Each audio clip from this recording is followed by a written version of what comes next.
नमस्कार, म गायत्री कुँवर। राष्ट्रियताको पहरेदारी, जनाधिकारको पक्षमा खबरदारी। न्युज नेपाल टेलिभिजनको प्रस्तुति गण्डकी एक्सप्रेसमा यहाँलाई स्वागत छ। पोखरा प्रसारण केन्द्रको प्रस्तुति गण्डकी एक्सप्रेस सुरु गरौं आजको समाचारका हेडलाइन्सबाट।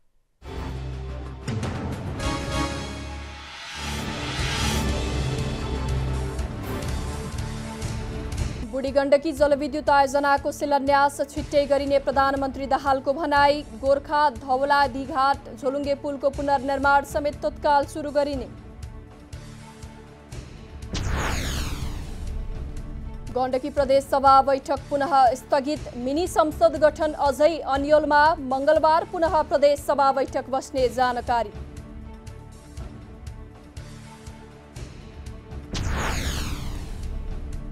मुस्ताङको कागबेनीमा पसेको बाढीले भौतिक संरचनामा क्षति। विद्युत आपूर्ति बन्द।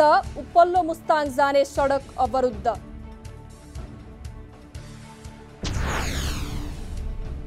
मुगलिन पोखरा सडक विस्तारमा ढिलाइ। मारमा पर्यटन व्यवसायी। पोखराको पर्यटनमा नकारात्मक असर पर्ने टिप्पणी।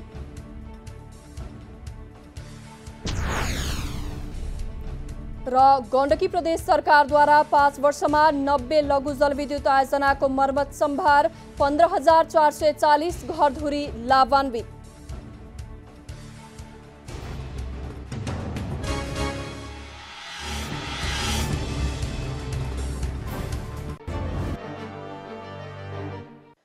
अब गण्डकी एक्सप्रेस विस्तारमा सुरु गरौं। बुढा गण्डकी जलविद्युत आयोजनाको शिलान्यास सम्बन्धी प्रसङ्गबाट।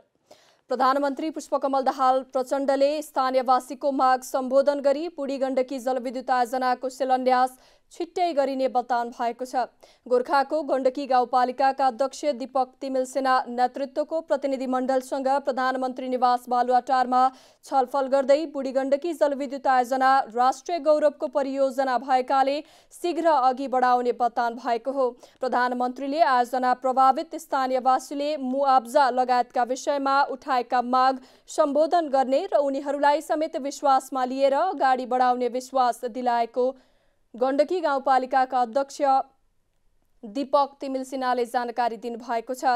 गोर्खाको धौवादी घाटको पुल निर्माणलाई पनि छिट्टै अगाडि बढाइने प्रधानमन्त्रीको भनाइ छ। त्रिशुली नदीमा आएको बाढीका कारण क्षतिग्रस्त भएको झोलुङ्गे पुलको पुनर्निर्माण समेत तत्काल सुरु गर्ने प्रधानमन्त्रीको भनाइ छ। सोमबारका लागि बोलाइएको गण्डकी प्रदेश सभा बैठक स्थगित भएको छ। बैठक मंगलबार बस्ने गरी स्थगित भएको हो। प्रदेश सभा सचिवालयले मंगलबार दिउँसो 1 बजे प्रदेश सभा बैठक बस्ने जानकारी सूचना मार्फत दिएको छ। यसअघि गत बिहीबार बसेको कार्यव्यवस्था परामर्श समितिको बैठकले कार्यसूची नै तय गर्न नसकेपछि बैठक स्थगित भएको थियो। सोमबारको बैठक पनि विशेष कारण देखाउँदै स्थगित गरिएको छ। विपक्षी दल नेकपा एमाले सरकारले प्रदेश सभालाई बिजनेस दिन नसकेको जनाएको थियो।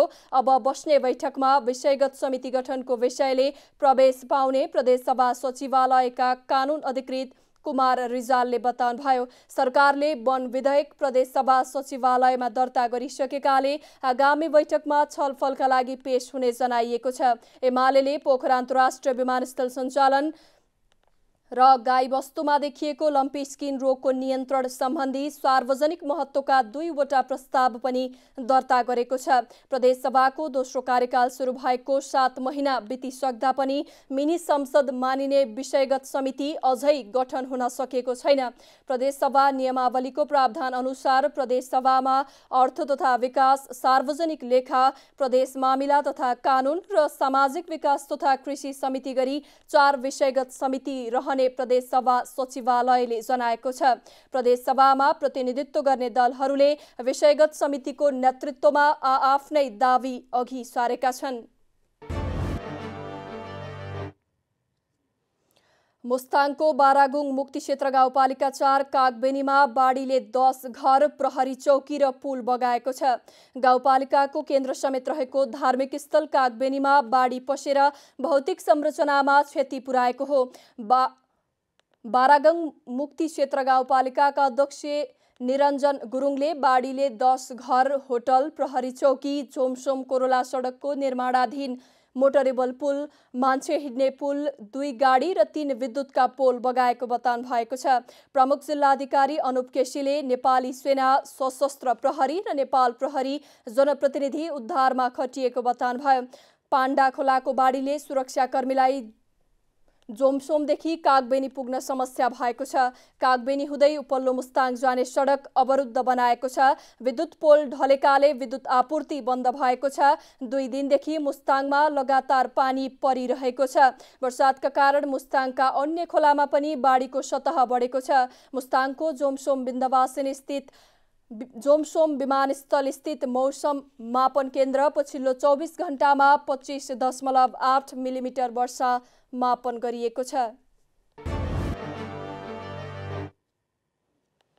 पहिरोका कारण अवरुद्ध पृथ्वीराज मार्ग अन्तर्गत तनहुको म्याग्दे 6 मौरी बजार सडक सञ्चालनमा आएको छ।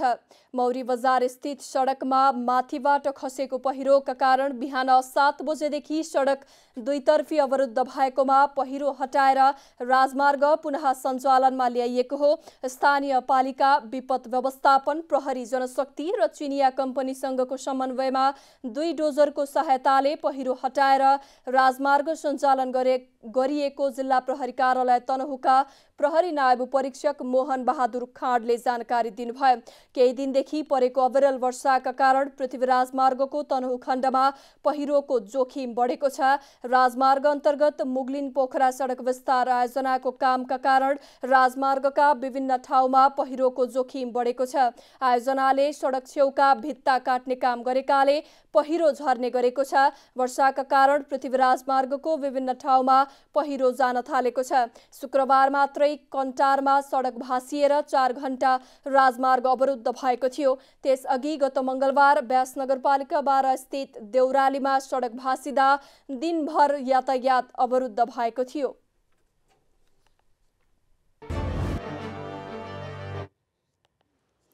लगातारको वर्षापछि बाढी पहिरो जाँदा हिमाली जिल्ला मनाङ पुग्ने बेसी सहर चामे सडक ठाउँ-ठाउँमा क्षतविक्षत भएको छ। बाढी पहिरोले सडक भत्काउनुका साथै बगाउँदा सडक अवरुद्ध हुने गरेको छ। लमजुङ सदरमुकाम बेसी सहरदेखि मनाङ सदरमुकाम चामेसम्मको 65 किलोमिटर सडक मध्ये लमजुङ खण्डको 35 किलोमिटरमा बढी समस्या देखिएको छ। डुम्रे बेसी सहर चामे सडक योजनाका इन्जिनियर पुरुषोत्तम अधिकारीका अनुसार सबैभन्दा बढी खरखरे पहिरोले समस्या बनाएको छ। रामबजार र च्याम्चेमा पहिरो जाने गरेको छ। मनाङ खण्डको निगालो घारी सिरानतालमा पनि पहिरो जाने गरेको छ। मनाङका प्रमुख जिल्लाधिकारी सुप्रभा खनाल ढुङ्गेलका अनुसार वर्षाका कारण बाढी पहिरो हुँदा बेसी सहरदेखि चामेसम्मको यात्रा कठिन हुने गरेको छ।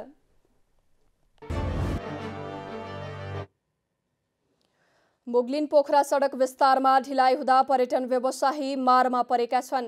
एसियाली विकास बैंकको आर्थिक सहयोगमा सडक सुधार आयोजना अन्तर्गत सडक स्तरोन्नति कार्यमा ढिलाइ हुँदा पर्यटन क्षेत्रमा मर्का परेको व्यवसायीको गुनासो छ। मुगलिन पोखरा सडक खण्डको विस्तार र स्तरोन्नति कार्यलाई तीव्रता प्रदान गरी समयमै काम सम्पन्न गर्न व्यवसायीको माग छ। सडक विस्तारको शैलीलाई परिवर्तन गरी सडकको एक किनारतर्फ काम गर्ने र अर्को तर्फबाट सवारी साधनको सहज आवत जावतको वातावरण सृजना गर्न सके सेवाग्राहीलाई सहज वातावरण सृजना हुने उनीहरूको भनाइ छ।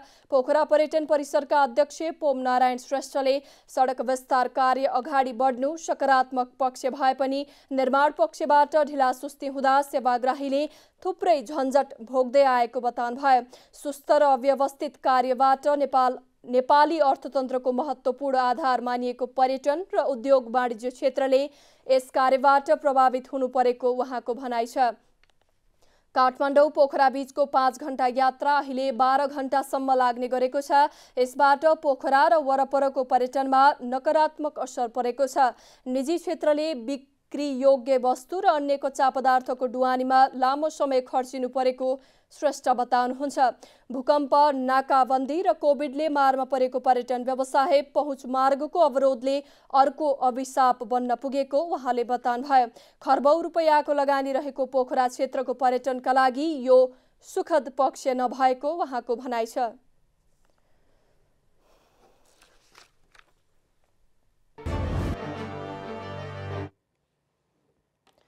केही दिन यता पोखराको पृथ्वी चोक शान्त छैन। दिनहुजसो आन्दोलन भइरहेका छन्। साता यता चर्किएको आन्दोलनले राष्ट्रिय रूपमा नै तरङ्ग पैदा गरेको छ।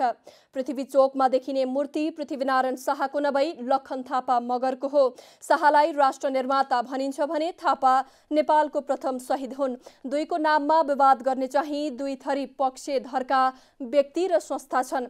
10 वर्षे सशस्त्र जनआन्दोलनका पृथ्वी चोकमा पृथ्वीनारायण शाहकै शालिग थियो। सशस्त्र द्वन्द्व सकिएर नेपाल संघीय लोकतान्त्रिक गणतान्त्रिक मुलुक भएको कुरा अन्तरिम संविधान 2063 को प्रस्तावनामा उल्लेख गरियो। त्यसपछि नै 2064 साल वैशाख 18 गते मजदुर दिवस मनाउने क्रममा पृथ्वीनारायण शाहको शालिगमाथि फलामे हतियार बज्रियो। उनको शालिग ढालियो। शालिग तोडफोडपछि यहाँ अर्को शालिग उभ्याइयो। उक्त शालिग थियो प्रथम शहीद लखन थापाको। त्यसपछि चोकको नाम नै लखन चोक तोकियो। तर आज उपरान्त लखन थापाको शालिग रहेको चोकलाई धेरैले पृथ्वी चोककै नामबाट चिन्छन्। पृथ्वी राजमार्गले पोखरा जोडेपछि पृथ्वीनारायण शाहको शालिग बनाइएको थियो। तर उक्त तोडफोडको 1 दशकपछि पोखरा महानगरले पोखरा 18 जामुने बोटमा रहेको शहीद तथा विभूति पार्कमा पृथ्वीनारायण शाहको पूर्ण कदको शालिग उभ्याएको छ। पृथ्वी चोकमा भने लखन थापाकै शालिग रहेको छ। स्थानीय तहको पहिलो निर्वाचनपछि पोखरा महानगरपालिकाको मेयरमा चुनिनु भएका नेकपा एमालेका मानबहादुर जीसीको नेतृत्वमा पोखरा महानगरले 2074 को असोज 9 गते मध्यरातमा थापाको शालिगमाथि डोजर चलायो। अघिल्लो दिनसम्म लखन थापाको शालिग देखेका पोखरेलीले असोज 10 गते पृथ्वी चोकको संरचना नै फेरिएको देख्न पाए। जब शालिग गायब भयो अनि सुरु भयो आन्दोलन। अहिले पुनः पोखरा महानगरका मेयर धनराज आचार्यले सडकका बीचमा कुनै पनि शालिग नराखिने बताएपछि विवाद चर्किएको छ।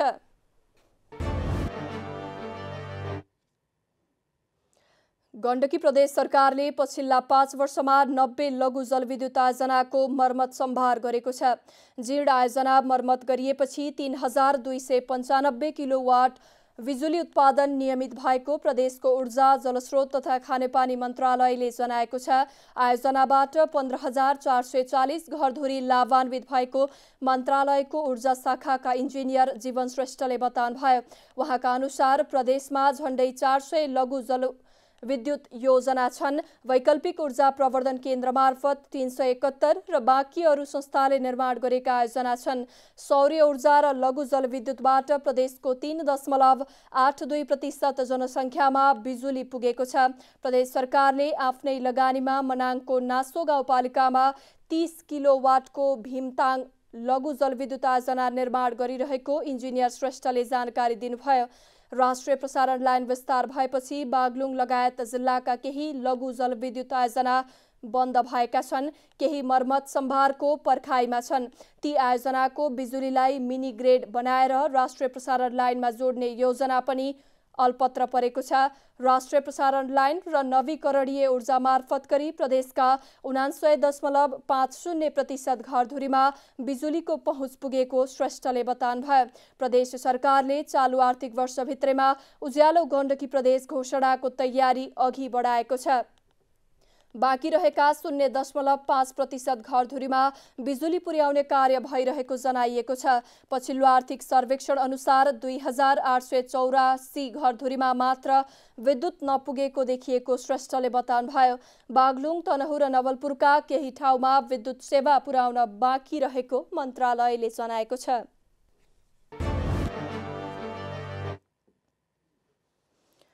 पछिल्ला वर्षमा जिल्ला अदालत मुस्ताङमा दर्ता हुने मुद्दाको संख्या बढ्दै गएको छ। आर्थिक वर्ष 2076-77 मा जिल्ला अदालत मुस्ताङमा 18 थान मात्रै मुद्दा दर्ता भएका थिए। तर गत आर्थिक वर्ष 2079-80 मा अदालतमा 45 थान मुद्दा दर्ता भएका छन्। गएको आर्थिक वर्ष मुस्ताङ जिल्ला अदालतमा सबैभन्दा धेरै मुद्दा दर्ता भए। र फछ्यौट पनि भएका छन्। जिल्ला अदालत मुस्ताङका अनुसार गत वर्ष अदालतले 35 स्थान मुद्दा फछ्यौट गरेको हो। आर्थिक वर्ष 2088-79 मा 32 स्थान मुद्दा फछ्यौट भएका थिए। जिल्लामा मुद्दा संख्या बढ्दै जाँदा सोही अनुपातमा किनारा लाग्ने क्रम बढेको हो। भारागुङ मुक्ति क्षेत्र गाउँपालिका 1 वडा सदस्य एवं पूर्व मुखिया पेमा छिरिङ गुरुङ ग्रामीण भेगसम्मको यातायातको पहुँच तथा जिल्ला बाहिरका नागरिकको पनि मुस्ताङमा अस्थायी बसोबास बढ्दा अदालतसम्म पुग्ने घटनाको संख्या बढेको बताउनुहुन्छ। जिल्ला अदालत मुस्ताङका श्रेष्ठदार सूचना अधिकारी उपसचिव मुकुन्द आचार्यले 10 वटा मुद्दा फछ्यौट हुन बाँकी रहेको बताउनुभयो। गत वर्ष मुस्ताङ अदालतमा 45 मुद्दा दर्ता भएका थिए।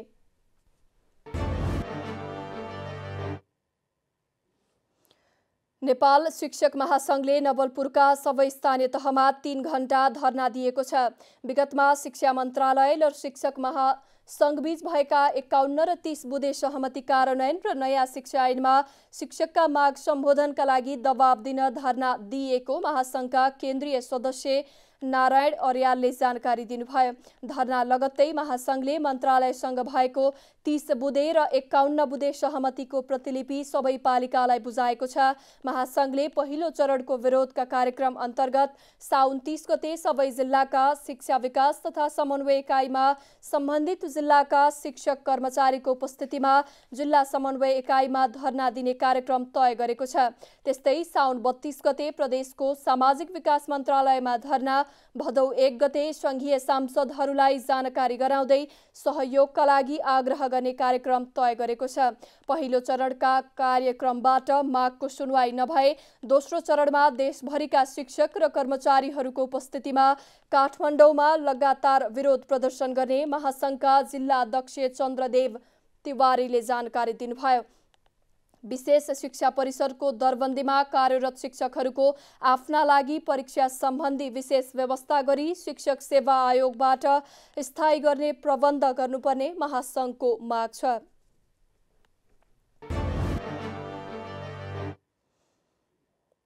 बागलुङका निर्माण व्यवसायी विमलेश आचार्यले पहिलो पटक बागलुङमा ड्रागन फ्रुटको व्यावसायिक उत्पादन थाल्नु भएको छ। बागलुङमा ड्रागन फ्रुटको व्यावसायिक खेती थालेको 1 वर्षमै उत्पादन दिन थालेपछि यसको उच्च माग हुन थालेको छ। बहुगुणी फलफुलका रूपमा रहेको ड्रागन फ्रुटको व्यावसायिक खेती थाल्नुभएका बागलुङ नगरपालिका 1 रामरेखा उहाँले पहिलो चरणमा यसको फल उत्पादन गरी 1 लाखमा 150 केजी फ्रुट बिक्री गरिसकेको बताउनुभयो। रातो रङको ड्रागन फ्रुटको व्यावसायिक खेती गर्नुभएको आचार्यले 1 वर्षमै उत्पादन दिन थालेपछि आफू दङ्ग परेको उल्लेख गर्नुभयो। जिल्लामै ठूलो क्षेत्रफलमा यो खेती गर्ने उहाँ पहिलो कृषक हुनुहुन्छ। 6 रोपनी जग्गामा गरिएको उक्त खेतीबाट अहिले उत्पादन सुरु भइरहेको छ। पहिलो चरणमा 150 केजी ड्रागन फ्रुट बिक्री भइरहेको छ। दोस्रो चरणमा अझ धेरै उत्पादन हुन्छ। माग अत्याधिक भएकाले फार्मबाटै फ्रुट बिक्री भइरहेको आचार्यले बताउनुभयो। अहिले आचार्यले प्रति केजी 500 का दरले ड्रागन फ्रुट बिक्री गरिरहनु भएको छ।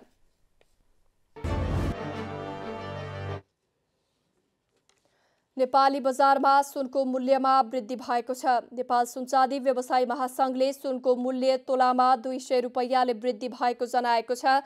महासंघका अनुसार छापावाल सुन प्रति तोला 1,11,300 रुपैयाँ र तेजाबी सुन 1,10,750 रुपैयाँमा कारोबार भइरहेको छ। सोमबार चाँदीको मूल्य स्थिर रहँदै तोलाको 1,375 रुपैयाँमा कारोबार भइरहेको छ।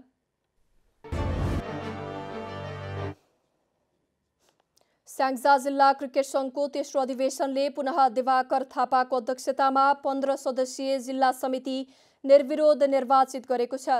समितिको उपाध्यक्षमा विनोद कार्की, सचिवमा सोनय तिवारी, कोषाध्यक्षमा अनुपम मरासिनी रहनु भएको छ। समितिको सदस्यमा जगत बहादुर टमाटा, सदस्य नारायण प्रसाद तिवारी, लाल बहादुर गुरुङ, अभिषेक ढकाल, रागीश श्रेष्ठ, सन्देश थापा, किशोर थापा, बिन्दु खत्री, विद्यादेवी भट्टराई, टोप बहादुर राणा, राकेश थापा निर्विरोध निर्वाचित भएको निर्वाचन अधिकृत युग नारायण श्रेष्ठले जानकारी दिनुभयो।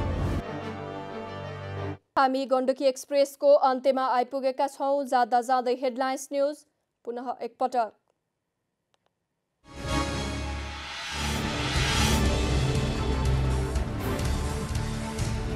बुढी गण्डकी जलविद्युत आयोजनाको शिलान्यास छिट्टै गरिने प्रधानमन्त्री दाहालको भनाई। गोर्खा धौबादी घाट झोलुङ्गे पुलको पुनर्निर्माण समेत तत्काल सुरु गरिने।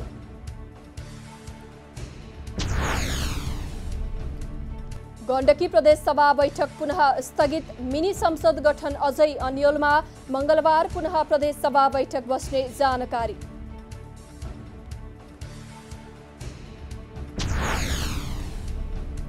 मुस्ताङको कागबेनीमा पसेको बाढीले भौतिक संरचनामा क्षति। विद्युत आपूर्ति बन्द। उपल्लो मुस्ताङ जाने सडक अवरुद्ध।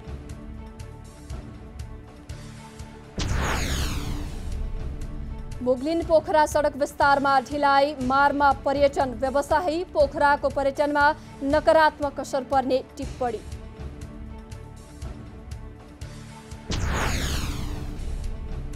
र गण्डकी प्रदेश सरकारद्वारा 5 वर्षमा 90 लघु जलविद्युत आयोजनाको मर्मत सम्भार। 15,440 घरधुरी लाभान्वित।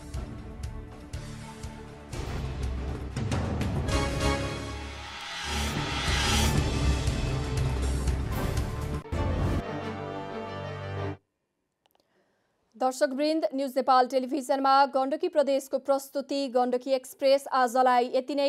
हाम्रा प्रसारणहरू युट्युब, ट्विटर, फेसबुक र इन्स्टाग्राममा समेत हेर्न सक्नुहुनेछ। राष्ट्रियताको पहरेदारी, जनाधिकारको पक्षमा खबरदारी। हेर्दै रहनुहोला न्युज नेपाल टेलिभिजन। नमस्कार।